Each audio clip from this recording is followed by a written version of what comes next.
જય શ્રી કૃષ્ણ મિત્રો, આજે આપણે મેથી દાણાની કોફી બનાવીશું। તેના માટે મેં મેથી દાણા લીધા છે 1 ચમચી અને ખાંડ લીધી છે 1.5 ચમચી અને દૂધ લીધું છે।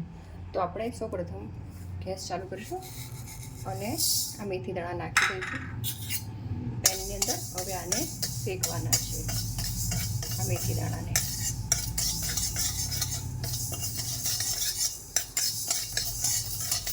આ મેથી દાણા સાવ બળી જવા જોઈએ ત્યાં સુધી આને શેકવાના છે।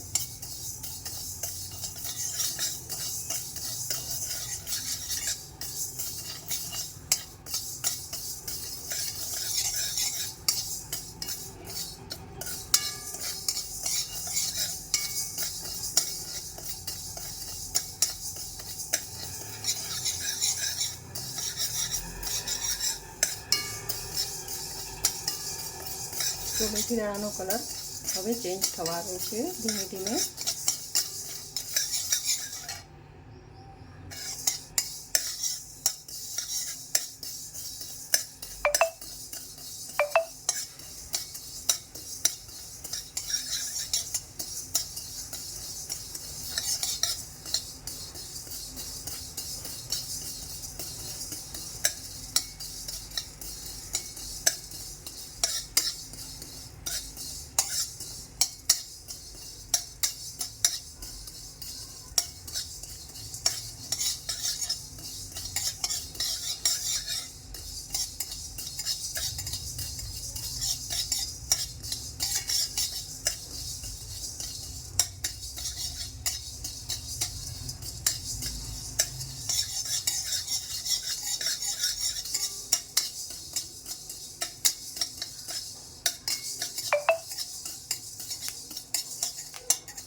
जो मेथी दाणा હવે શામ પડવા આવ્યા છે કાળા, અને એકદમ આપણે કાળા કરી નાખવાના છે।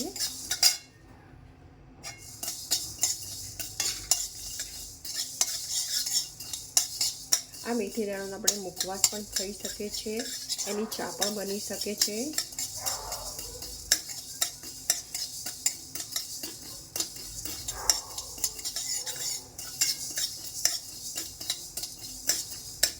આને આપણે પાવડર પણ બનાવી શકાય છે, આવી રીતે શેકી અને એનો પાવડર બનાવી શકાય છે।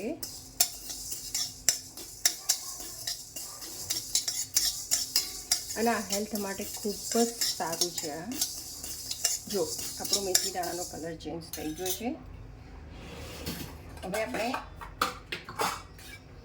એક તપેલી લઈશું, એ તપેલીની અંદર આ મેથી દાણા જોઈ શકો છો આખા બળી ગયા એ નાખી દઉં છું। અને એની અંદર આ જો આ ગેસ ઉપર તપેલી મૂકી દીધી છે।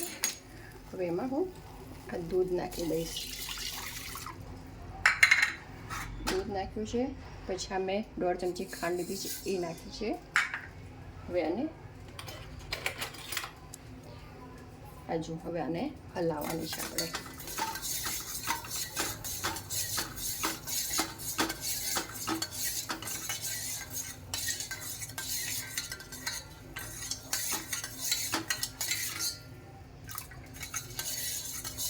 આનો એક ઉભરો આવવા દેવાનો છે અને આ કલર ચેન્જ દૂધનો થવો જોઈએ।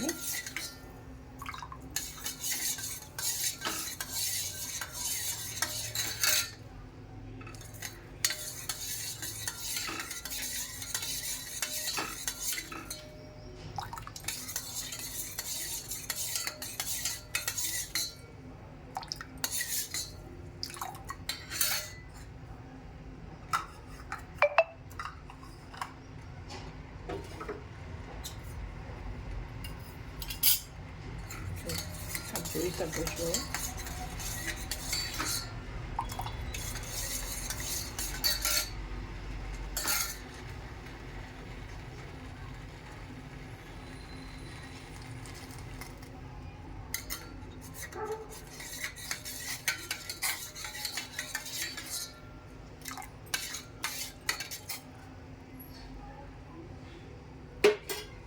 હવે થોડો ગેસ આપણે ફાસ્ટ રાખીશું.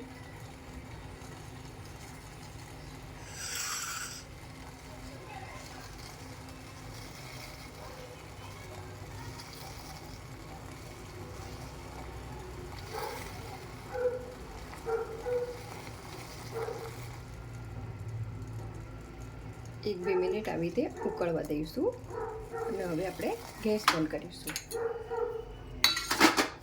અને આ હું હવે એમાં ગળી લઉં છું.